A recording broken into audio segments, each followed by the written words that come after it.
Welcome back to Sufi Magic.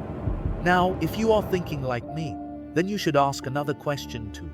That if there were 7,000 species of animals who boarded that ark, whereas there are millions of species today, then within a few thousand years, how did 7,000 species turn into millions of species? Let me make it a little more complicated for you. That all the species that live today, most of these species were not even on the ark. For example, my favorite dog, Dobermann, was developed only 120 years ago. Your favorite dog might be a German Shepherd, and it too was developed merely 122 years ago. In fact, there are at least 300 breeds of dogs which, only 500 years ago, did not even exist.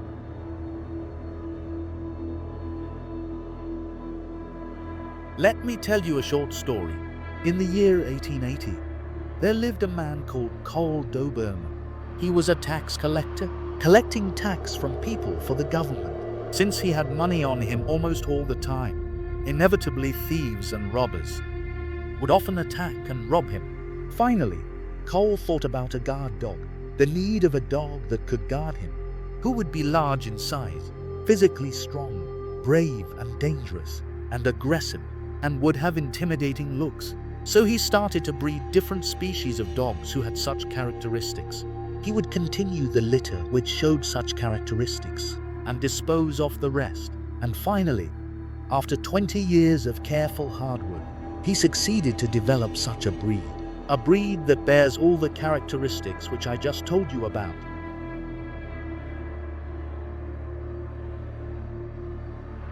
Now imagine that within only 20 years, a single family, Kennedy, can create such a variations. Then just imagine what would nature do in thousands of years, whereas no other animal has as many species as dogs. So an ark, whose safety was a guarantee from our Lord, to turn its few thousand families into a millions different species, only his wish to do so was enough.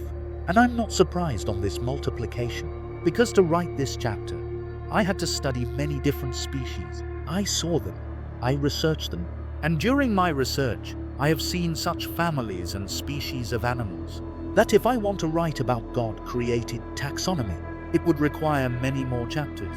However, I will tell you for your interest and a reference that the Kennedy family, or the dog family, created 34 species: dogs, wolves, foxes, jackals, coyotes.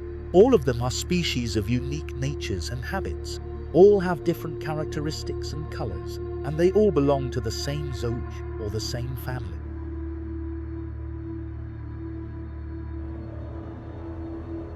Do you remember the verse from Surah Nahl, that whatever we have multiplied for you has different types, kinds, natures? And now do you understand why the last words of this verse talks about larger signs for the believers? And in this perfect multiplication of creatures, how can I not see the signs?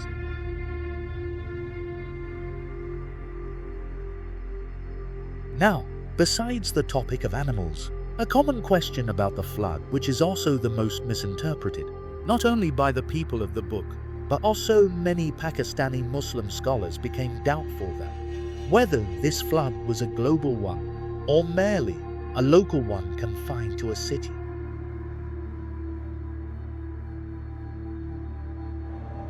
If we imagine that flood to be within a certain city or area, then the first question is raised that why did Noah had to build such a huge ark in the first place, which, by any account, was no smaller than 1 kilometer by ½ kilometer in size?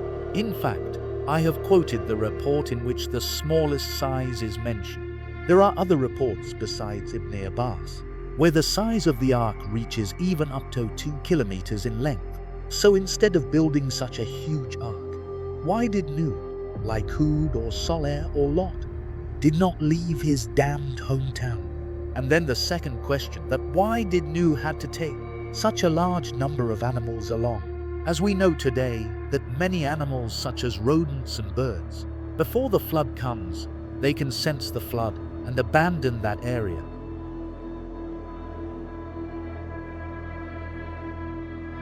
Do you remember the report where it talked about sky raining as if someone unblocked the openings of the waterskins, and the earth was spewing out water as if someone had opened every fissure and every crack of the earth.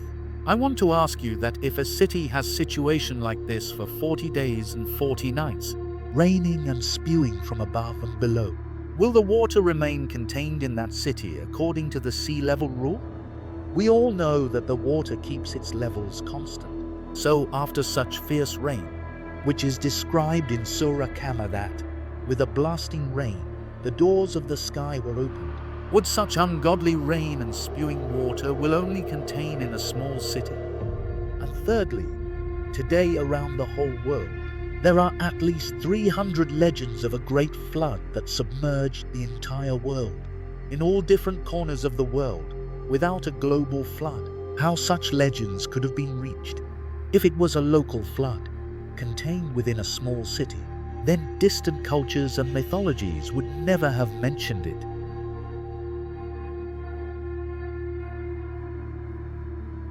With much effort, I have collected some very interesting details that during my research. What are the remote places where I found the mention of a global flood?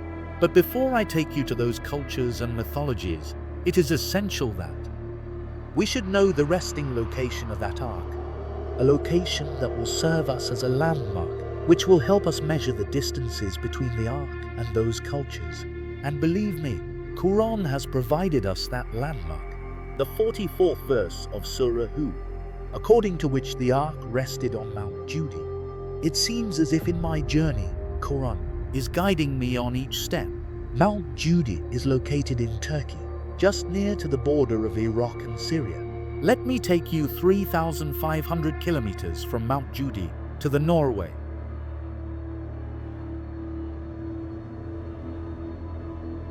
In the Norse mythology of Norway, we find the tale of a Jotun, a person who speaks to the god.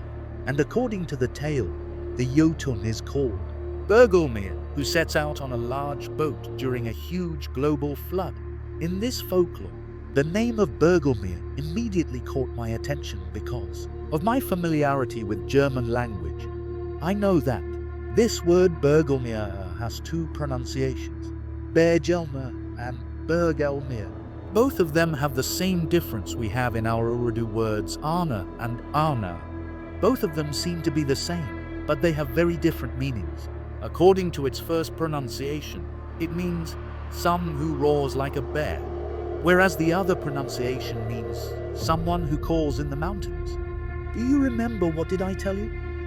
The 42nd verse of Surah Hud, where one of Noah's sons named Kuna started to climb the mountain to escape from the flood, and Nuh, calling him in a loud voice, asking him to come back.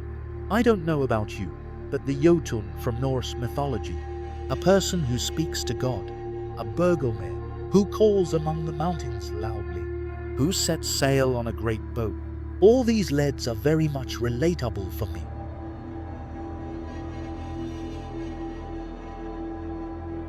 In fact, in reference to Quran, I found another trace in Ireland, in a book written during the Middle Ages called Annals of Four Masters.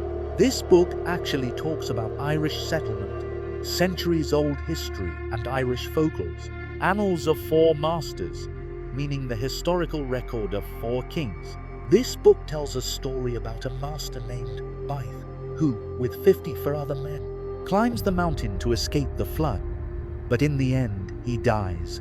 I want to present another Irish mythology book, 4,000 kilometers from Mount Judi, which in translation is called Story of Man on Ireland.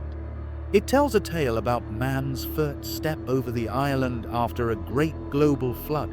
The tale has a character in it called Seasire, and my attention was also pulled towards it because of the name Seasire. Because in Irish language, Seasire literally means someone who mourns. And perhaps many of you may have noticed that the word nu or nu also literally means someone who mourns. In fact, the Arabic term noha, meaning to mourn, is also driven from the word nu.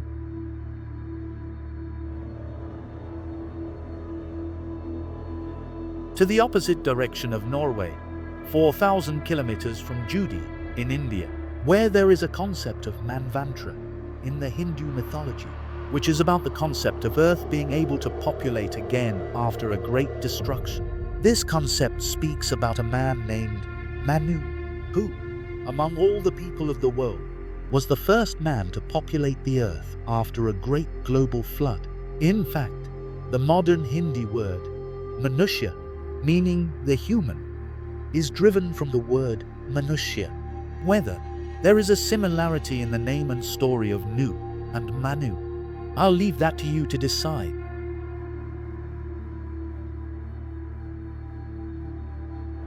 Let me take you 6,700 kilometers from Mount Judi to ancient China, where the Chinese mythology has a concept of Ganyu, that once the entire world was drowned into the ocean, and then Ganyu was the first man to repopulate the world. And do you not see any resemblance in the name and the story of Nu and Ganyu?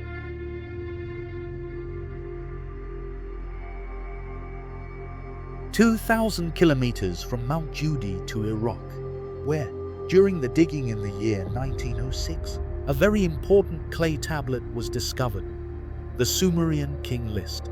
This tablet speaks about a king named Ziusudra, who set out to sail a large ship during a great global flood, and he had a very long age. And does the 14th verse of Surah Ankabut not come to your mind, where a very long age is mentioned of a certain prophet? That we sent Nu to his people, and he lived among them for 950 years.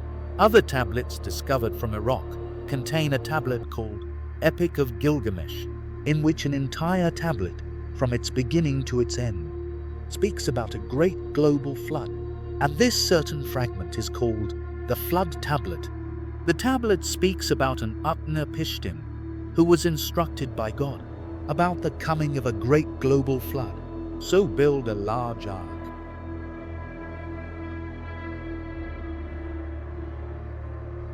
Let me tell you about another well-known philosopher, Plato, who wrote a book 2,300 years ago, which talks about the Greek mythological character, Prometheus, instructs a man named Deucalion to build a large ark because a great global flood is coming. And do you know what Deucalion means? It means a master sailor, someone who can sail a large ark.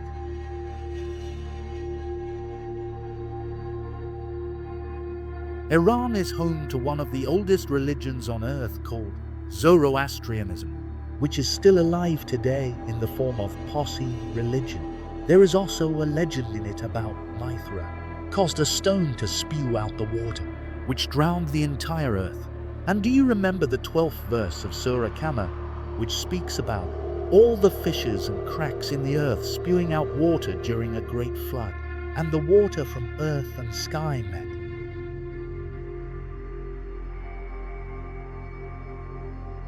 You will probably not believe me, but a legend about a global flood can also be found 14,000 kilometers from Mount Judi in the islands of Hawaii, meaning the complete backside of the world map, and then once again in opposite direction, 12,000 kilometers from Mount Judi in the Aboriginal mythology of Australia.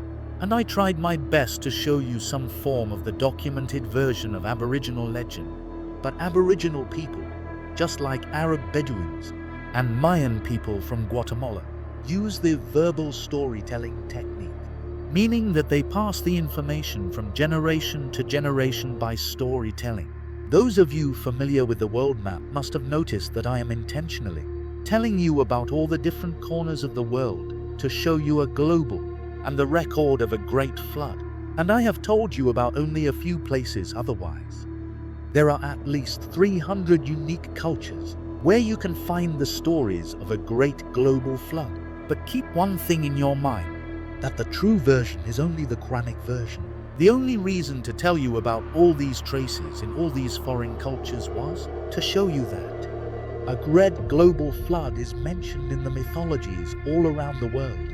But yes, the only version is in the Quran, because all the other cultures, according to their countries and languages, adorned their versions with their own colors, but the basic story is still the same.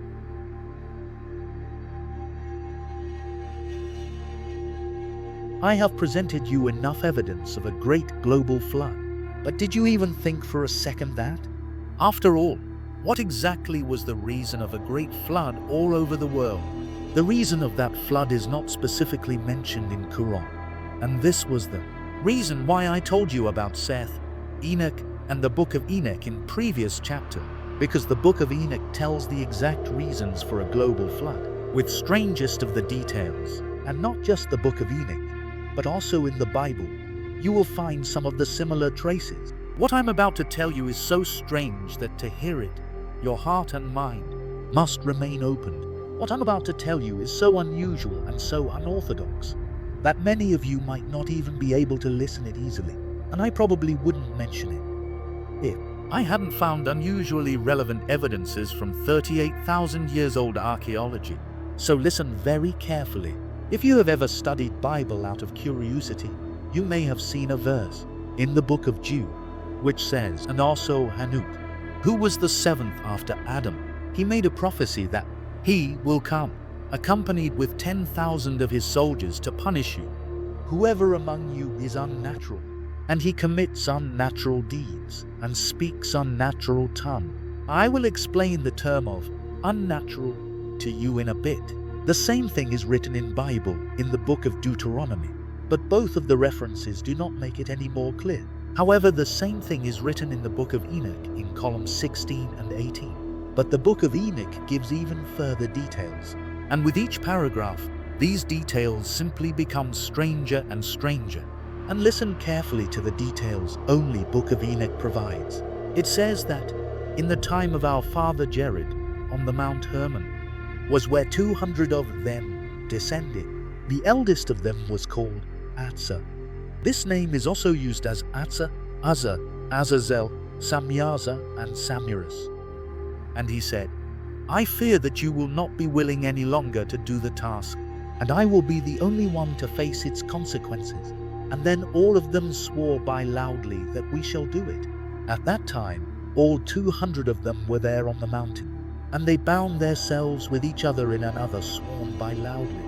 The chiefs among them were called Arakiel, Ramiel, Barakiel, Ananiel, Zachiel, Tauriel, and Sariel. After the promise they made, they started to teach human things. Samirus taught human the pleasures. He taught them to change their form and to draw images. Barakiel taught them the knowledge of the stars. Arakiel taught them the secrets of the earth. Sariel taught them the secrets of the sun and the moon. But besides that, they committed fornication with human females, which resulted into an offspring extremely unnatural. That offspring used to take all what humans had, and when human could not take it any longer, this offspring turned against him. And then they turned to commit the sin with the animals, and the birds, and the crawling things, and the fish, and they started to devour each other's flesh and drink each other's blood. And the entire earth was plagued with this corruption.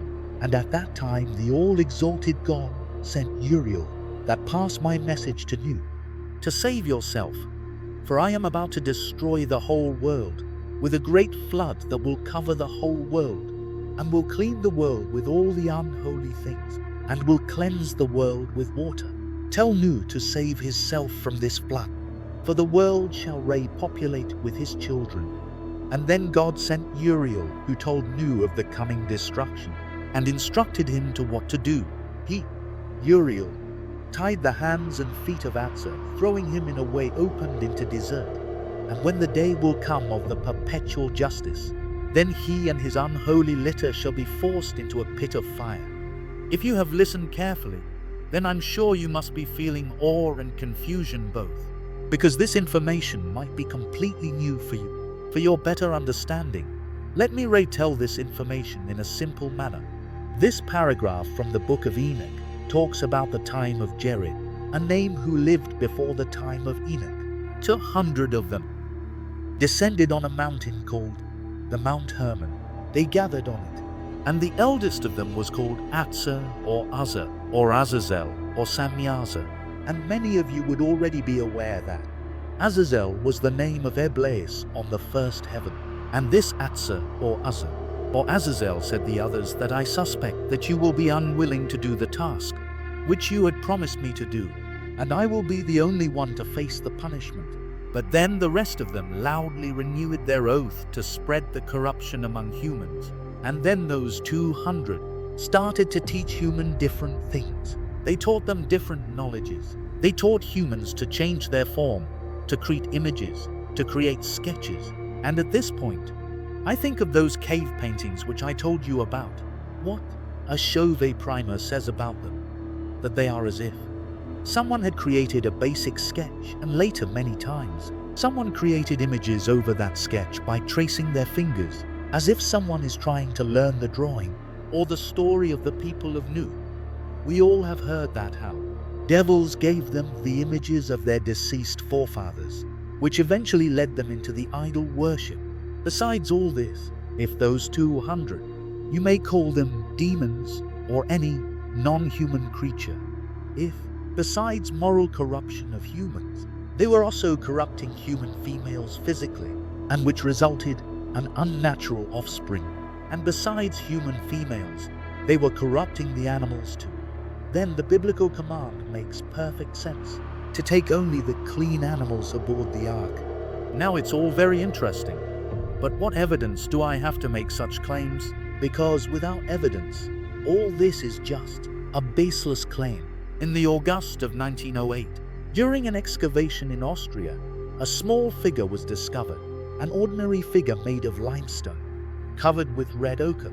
It was a female figure, but no great attention was paid in sculpting her head, and there were no feet sculpted at all, but all those organs in a human body, which play a vital role in the process of reproduction. They were sculpted with great details, and this small figure was sculpted by someone who lived 25,000 years ago. Today, this small but weird figure is in Vienna, preserved inside the Natural History Museum. But besides Austria, in other excavations, other figurines were discovered too. Female figures with the similar design, most of them missing their face or head and feet, and the only parts that were given great details were the reproductive parts. In fact, one of the figures, called Venus of Magdalenium, has the sculpted details of an entire female reproductive system. So far, 200 of these figurines have been discovered, called the Venus series, the oldest of which is called the Venus of Whole Fells. That was sculpted 35,000 years ago, with the same design, most of them missing their head and face, with just the body of a pregnant female. In fact, one of the figures was actually discovered from Mer Gar in Balochistan. What name did the makers of these figurines give them? Nobody knows, but their design and shape is absolutely the same. But what amazes me most is that the oldest Venus figure, called Venus of Whole Fells, was sculpted by someone 35,000 years ago in Germany.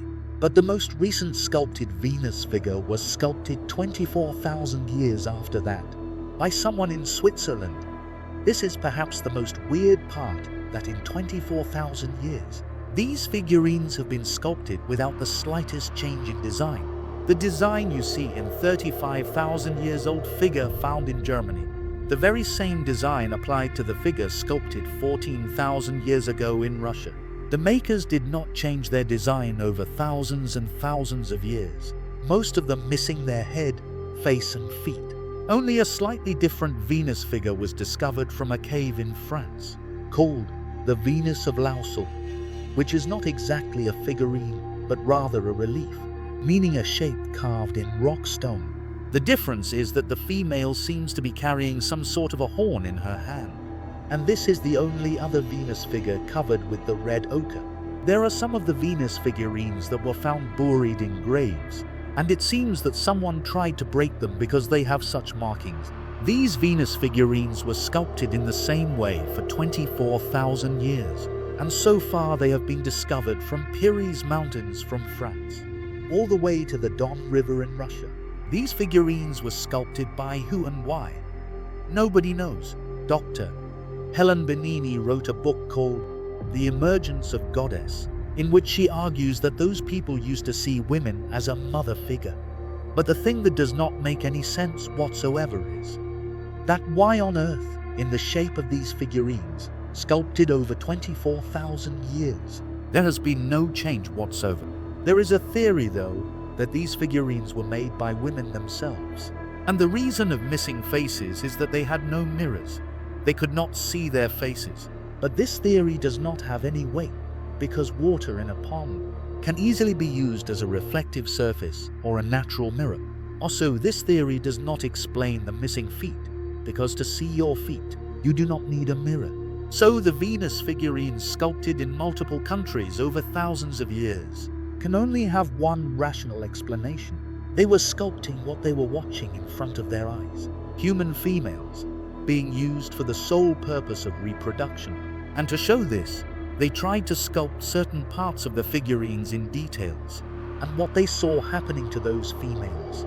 It was needless to sculpt the face or the feet to show it. In the form of stone figures, they were saw for filming what they were seeing happening in front of their eyes.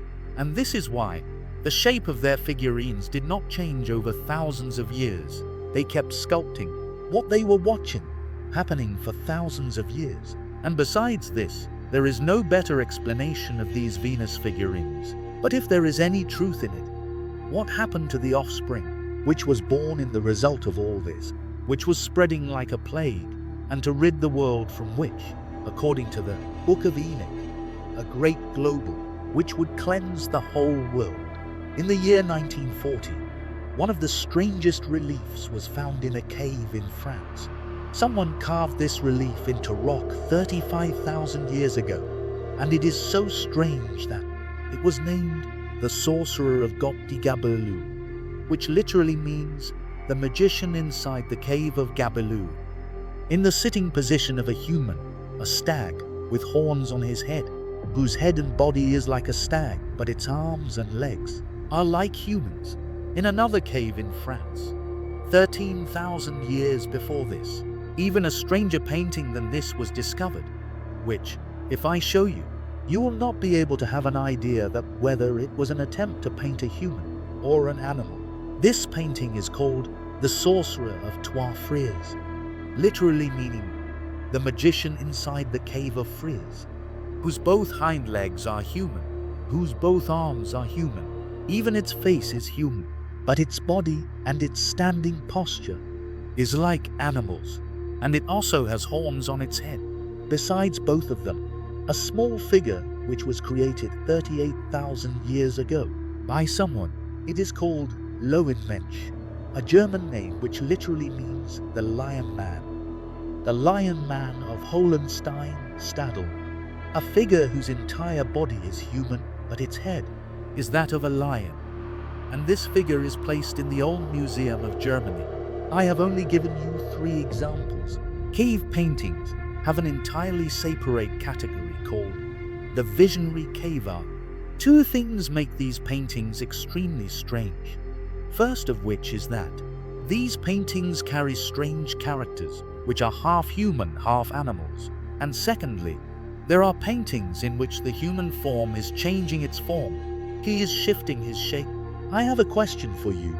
That 38,000 years ago, before any kind of agriculture, when it was still thousands of years before any kind of civilization, even before the development of proper shelter, in such a world, people were so imaginative that they were drawing a human and a stag hybrid, a lion and a man hybrid, or were imagining a stag sitting like a human or a human walk like a stag?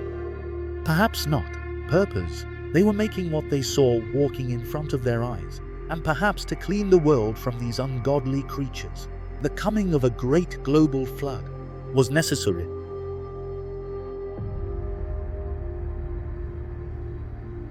Abdullah ibn Abbas reported that the ark drifted on water for 150 days, and when the flood receded and the sky stopped raining and earth absorbed its waters, and the ark finally rested on the Mount Judi, and it was the day of 10th Muharram. Then 3 sons of Nuh aboard the ark, Ham, Sam and Japheth, spread out to the different parts of the world.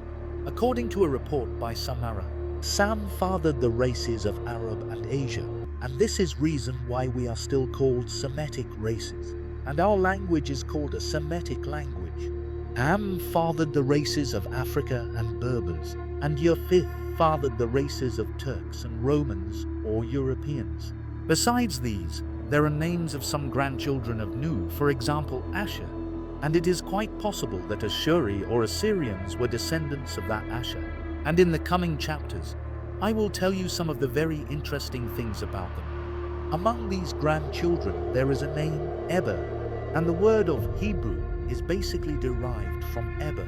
In fact, in the book of Chronicles, the Bible tells some 70 names, which spread out to the world in that time. And today, lineage of about 70 nations can be traced back to the children of Nu, and then started the dawn of a new human era. And it was probably the first time when proper human settlements started to develop, the form of living which we now know. The human settlements, and one of its evidences, is from the reports of Abu Hurairah that after leaving the Ark on Judi, Prophet Nu established a village called Tamanim, and Tamanim literally means 80, in a reference to 80 people who survived on the Ark. And after the migration of Nu's 3 sons into the world, slowly, a new world started to form, a world as we know it. Man adopted agriculture as a proper profession, established permanent settlements, developed new forms of food sources. A new practice began of domesticating animals, cows, goats, donkeys, but the most important thing, that the human migrated out to the other parts of the world. But all of it did not happen in a day. It all started in the Fertile Crescent, meaning an area in the shape of a crescent moon that includes Turkey, Palestine, Egypt and Iraq, and eventually it was spread to the rest of the world. How slowly?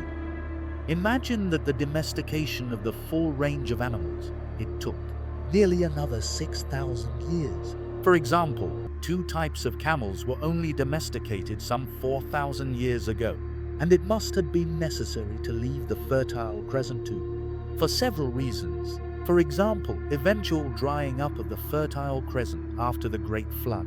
And also, not all kinds of crops or plants can grow in the Fertile Crescent. There are many crops and plants who grow outside the Fertile Crescent.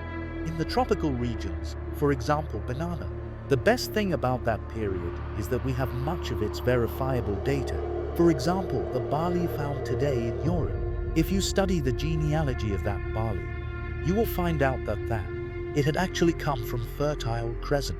Similarly, if you study the lineage of Asian and European people, meaning where did they come from, then you will see that inside us, E1b, 1b lineage and haplogroup J genes are from the Fertile Crescent. However, an interesting thing is that during my research, I found the traces of a child born aboard the Ark, not only in the Islamic literature, but also in the literature of people of the book. And I want to mention this because in future, in the chapter of Abraham, this child will play a very important role. But further details of that, I will tell you when the time comes.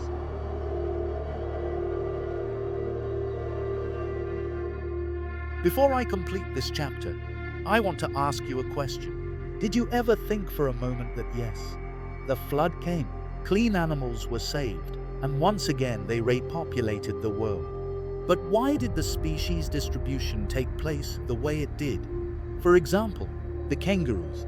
Why is it only found in Australia? Or the polar bear. Why is it only found in the frigid North Pole? Macaw parrots or the toucans. Why did they only inhabit the rainforests or the Amazons? Or cheetah. Why is it only found in African plains? Do you remember the 28th verse of Surah Fatir? That among the humans and cattle are those with different colors, meaning different natures, different types. Surah Jathir, the 4th verse, that in the creation of the animals which he distributes, there are many signs in it for those who believe. But think about it for a moment. What are the signs in distribution of the animals? Let me tell you something. It is all about a perfect ecosystem, a perfect balance of all the living beings. Let me continue the example of the polar bears. Bears belong to the Ursidae family and, From this family, or zoohooj, 8 different species of bears came out. Brown bear of America and Canada, the black bear of Pakistan, India and Iran, polar bears from the frozen North Pole, and even pandas from China belong to the Ursidae family. Just look at the natures and habits of these members of Ursidae family. Each one of them is of a unique nature. The black bear of Pakistan and India, for whom the Asian climates are perfect, and it is relatively less aggressive. It is often confronted by humans, and if you stand your ground and shout loudly, then most likely it will not harm you. It is on its perfect place in the ecosystem. Whereas the brown bear of America and Russia, which requires a much bigger territory, and compared to the black bear, it is much more aggressive. In fact, a single slash from brown bear's claw is enough, and Allah has placed it in its perfect place in the ecosystem. In the countries that have much larger territories, America, Canada, Russia, but polar bear, the white bear from ice poles, the only member of Ursidae family, which actively hunts human beings, the largest bear which can smell you from a distance of 15 miles and can see you from 2 miles. And even if you have spotted the polar bear, it is already too late. You can neither scare it nor outrun it. And if you come across a polar bear, it only means one thing, a certain death. But in ecosystem, polar bear lives in its perfect place, in the North Pole, a 16.5 million square kilometer frozen world, where it rules with complete freedom in its perfect place in the ecosystem. I can give you many other examples besides bears, and once you study the nature of the animals, and then look at their place in the ecosystem, and then look at their species distribution, that why they are where they are, and I confess it with all my heart, that I have seen Allah's many signs, how He spread them. If you're interested in learning more about this topic, please visit the previous part of this chapter on our Sufi Magic channel.